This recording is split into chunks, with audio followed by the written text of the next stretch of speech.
Bonjour, hello, and welcome to our channel, Le Gourmet French Chef. I am Chef Eric. I'm here to give you some ideas about some appetizer for a festive season. It can be Christmas, it doesn't have to be Christmas, it could be any festive season or whenever you're gonna have a dinner party. I know sometimes it's a bit difficult to have some inspiration or depending what you find in the shop or when you have something to use in your fridge. So this is just some ideas about a free appetizer, a free, simple, delicious, and quick and easy to make. So don't forget to subscribe to the channel.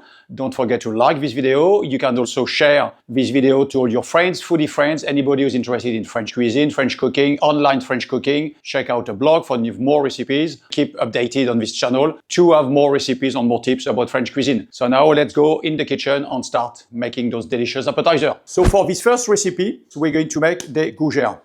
A Gougère, it's a choux pastry with cheese. Originally, those Gougères come from Burgundy, very popular in Burgundy. They started making them in 17th or 18th century, roughly. And also, it's traditionally with some Gruyère, some Emmental, or some Comté. On this recipe today, I'm using Comté. You can use the cheese you want, depending where you are. According to the age of the cheese, the saltiness will change, and the creaminess, the water content will change. So it's important to just keep an eye on this, because you don't want to have your Gougère to be too watery, or too oily, depending on the cheese you're using. So I've got all my ingredients ready. We got some milk, you've got some flour, we got some eggs, we got some butter, unsalted butter, and I've got some Comté cheese. I've got two lots of cheese, because one's going to go into the choux mix, and the other, the last bits here, will go on top of the Gougère before we put them in the oven. Very simple. And I've got, for the seasoning, some nutmeg.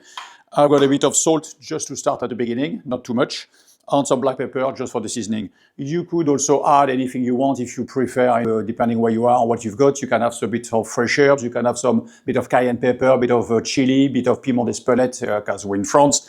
So really the seasoning can differ. What's the idea is that we're making a choux pastry with some cheese and we bake them in the oven. You will see also sometimes that some people make the choux pastry, then they make a cheese sauce or a mornay sauce, a bechamel with cheese and an egg yolk, and then they fill up the choux with that sort of mornay cheese sauce.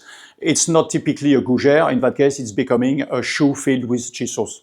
The real traditional Gougère, it's the choux pastry with the cheese, you mix in the dough and just bake. That's what we're going to do right now. So let's start, let's go on the stove.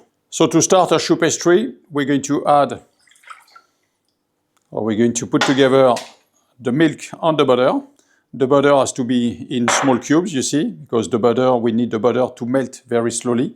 We're going to have a pinch of rock salt. I'm going to add some black pepper. Voila. And a bit of nutmeg. Nutmeg is very traditional in France. With lots of dishes, we use it. Voila. And that now we put that on the stove on low heat just to start melting the butter. We don't want it to boil away. We just want to melt the butter and bring the milk to a simmer. So now that we can see that all the butter has been melted, or we can see that we're starting to nearly going to the boil, we're starting to simmer, we stop, and then we're going to come off the heat straight away, and then we're going to add the flour. So now we're going to add the flour all at once, and then we keep mixing or stirring with a spatula to incorporate our flour. Voila. And then, while it's all incorporated, we're going to go back on the stove for about a minute to dry out this dough. So you can see now that the dough is a little drier, or you can see the bottom slightly different. Starting slightly to catch at the bottom. That's when you know when to stop. So now we're going to transfer our dough into a mixing bowl. You don't have to, you can do the rest by hand. What we're going to do is we're going to add the paddle, we call it la feuille in French, and we're going to mix the dough to actually cool it down a little bit. As you can see all the steam coming out, which means the dough is very, very hot, or we cannot incorporate our eggs because otherwise it will actually cook the eggs. And this is not what we want. So we want to let it cool for about 2 or 3 minutes before we can start incorporating our eggs. So while you're waiting for the dough to cool down a bit, you get a glass of water or you drink. It's very important. We could do all this by hand, I could do it in the pot, but when you reach a certain age, you've got a machine now, so just use the machine. It's nearly ready anyway, you see? Save your energy for something else. Let's go back. So we're breaking our eggs one by one, okay? You don't put all the 4 eggs together. You break them individually in a separate bowl, or we're going to incorporate them in the dough. You don't break your eggs on the edge of your bowl, of course not, because you could actually have some shell falling into the dough, which we don't want, and also the eggs might be actually not good, you know, depending where you get your eggs from. When your eggs is fully incorporated, we can actually add the second eggs. So you break your eggs on the table, and then in your ramequin. Hop, voilà, tuck. Voilà. You can see that it's ready. You see it's all mixing nice everywhere. We're ready for egg number 4. Here we go. Voila. So now we're going to add the cheese. So remember that we're not putting all the cheese, just 60 grams. So we're going to now check the seasoning and finish by hand. Right, so now we're going to check our choux pastry. You see, we've got the right consistency. It was quite handy to have this little mixer to do the job, so we're not too tired. So what you need to do is really mix well inside, really make sure that the bottom of the bowl, because those machines are really good. Okay, they do a nice job, but very often right at the bottom, it's not perfect. So you really need to go and dig right at the bottom. Need more pepper, definitely. I would have a tiny touch of salt. Here I've got a normal small tray, a baking tray. You can use parchment paper if you want. I'm using a seal pat, one of those silicone mats. You could use just a normal parchment, or you can use just a plain tray, which you will put some butter and some flour, just so the gougère doesn't stick. Also, if you don't have a piping bag with some tip, a round tip at the bottom, you could use really just 2 spoons. Okay, it does the job. It's not perfect, but you know that the idea is that, you know, you're not going to go and spend some money buying just one bag on one of those tip just to make a gougère. So we're going to use the bag. Voila, there we go. Fill up your bag. When it's full, you make sure there is no too much bubbles of air. When you push, you take one of those scrapers. You will have all the list of all the equipment you need, obviously with the recipe below. I'm a bit obsessed with all those kind of things, because I like it when it's nice and neat and we don't waste anything. And from here, we're going to pipe. Very simple, just some little round, like a choux. The difference is we've got some cheese inside, so it doesn't come out perfect like a choux, like really a smooth top, because we've got bits of cheese. So this is our tray number 1. You don't want something too big, you don't want a massive gougère, otherwise you'll have to cut it, tear it apart. It's a bit messy. The idea, because we're doing a canapé appetizer kind of thing, you want something you're going to pick up just one bite. It's a lot nicer to eat. Then we sprinkle, we add a little more of the cheese on each. And I didn't mention, but obviously your oven is on. That's 180 Celsius. You will have in the recipe the Fahrenheit conversion. That's ready for the oven, and I'm going to pipe the rest of the dough into smaller gougères. So this is our gougère, the bigger size, which we did. They're cooked now, you can see. So we're going to let them cool. And what's important is that when you pipe, you see that you pipe them between each other. And you leave enough space between each when you pipe to make sure they don't stick to each other. So even after cooking, when they expand, they actually don't stick to each other.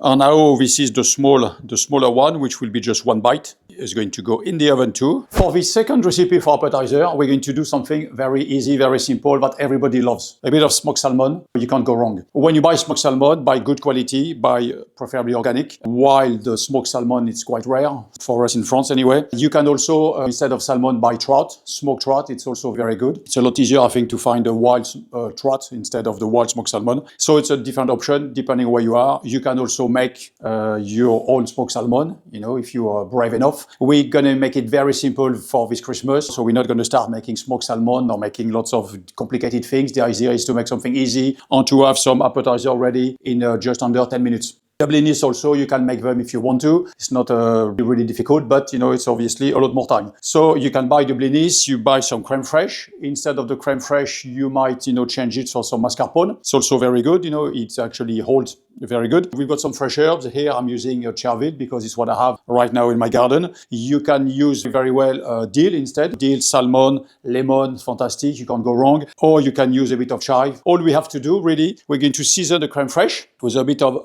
lemon rind. You could also use lime instead. And then we're going to season it, a bit of pepper, and we can use some Timut pepper. I've got here Timut pepper, very citrusy pepper, or I'm going to use some passion fruit berry. So it's a dry passion fruit berries, which we're going to crush and season slightly, or crème fraîche, to give a bit of extra kick. I know an extra seasoning, it goes really well, gives some freshness to the smoked salmon, which is very rich, a bit fatty. So the lemon and the passion fruit will cut all this fat, and then we can display it, just arrange it very nicely on our blinis, and it's ready to go. You can do that an hour in advance, no problem, cover it and leave it in the fridge. It's not something you have to do at the last minute. The more you do it at the last minute, the better it will be, but it's something you can do in advance, no problem. So let's get started and just season our cream right now. So to season our cream, very simple. I'm gonna add a very, very small pinch of salt. What's important here, it's really to have a bit of a lemon rind. If you were using normal cream, I would say like double cream instead of sour cream, crème fraîche, we could use also a bit of the lemon juice. That will be a very good option. I'm not doing it because if you put lemon juice inside here, it could actually get a bit runny. So you have to be extra careful. Then we take a few of those passion fruit. Just gonna take 4.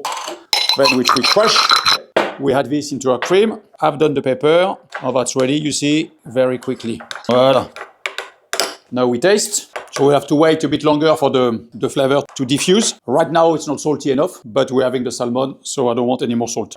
After that, what we'll do, we're going to, you could use a piping bag, but I make it, just very easy. So you don't need to have sort of like special equipment because we're going to cover it up anyway with some smoked salmon.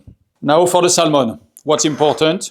You will see that when you buy smoked salmon or trout, you've got this, dark muscle here, you see, and that we really need to cut it. That is really something you do not serve to your guest. Okay, this is a dark muscle, which is on the side of the fish. You cut it off completely. After that, we're gonna cut some little pieces, just like that. In that case, we just take it, and we roll it, just to display it on top of your cream. The seasoning you have in your cream or in your cream cheese or whatever you're using, it's really up to you, the herbs you have, the pepper selection you have, anything. There is no specific rule, just make it easy for yourself. I'm just giving you the ideas of what goes together. Do a bit of garnish on the top, just quickly.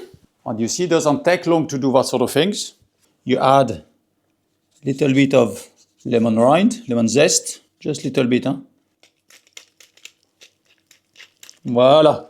It's a 5-minute job. You buy everything ready. If you want to make it more gourmet, you make your blinis, you make your smoked salmon. Different job now, but the idea is to do something for the festive season, in a very quick time. So that was our recipe number 2. So now we're going to move on to recipe number 3.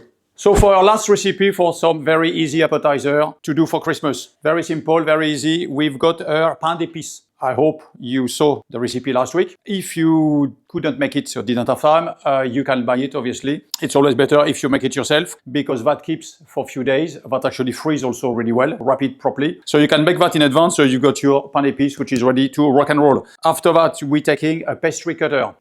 So the size depends how big you want your canapé. I'm doing this size because it's like 1 bite. You cut your little canapé, your round. You could also, if you prefer, make some square of your slices. It's not an issue. You can see the trimmings of my pain d'épices here that you do not waste. You can, to start with, eat them as they are if you want to, but also you can use them to thicken a sauce when you make some kind of stew, if you make like an oxtail or an ox cheek. So here I've got some mustard. I'm using whole grain mustard.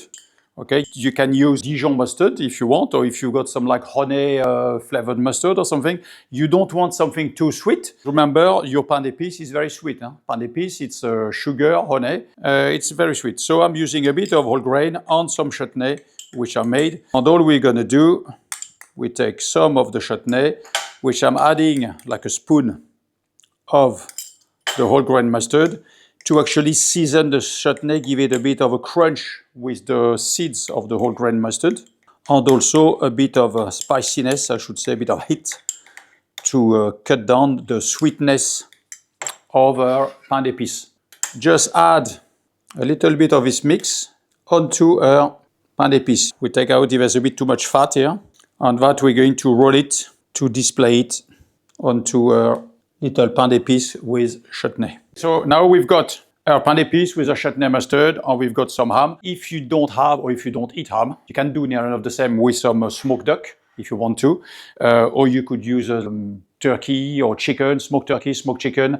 To finish and to garnish, we've got a bit of dry cranberries, just to have a bit of seasoning, so we don't want too much because the chutney is slightly sweet, sweet and sour, but it's sweet anyway. The pain d'épices is very sweet, so we just want little that as a seasoning. Then we're going to use some walnut because that will give extra flavor and also some crunch. You know, you want something crunchy. And after, for the garnish and for the color, we've got some orange segment. So we're just going to use a little bit of each just to garnish or to decor a little appetizer. You can add as much as you want, more oranges, more crunchy. What you need to remember, garnishing this one is a bit like seasoning. So you're thinking of the texture of what you're adding, the soft, the juicy, the crunchy. You think also about the flavor. And to finish that, you can use any seasoning you want on top. You don't want to add any salt because your ham or whatever you're going to use is going to be salty enough. But I like to use to give a bit extra kick. I like a bit of kick. I use very often a bit of piment d'Espelette. You could use a very, very small touch of cayenne pepper. On this one, I'm going to use a red Votsi Peri red pepper. So that gives extra depth and also extra flavor with a slightly very small kick at the back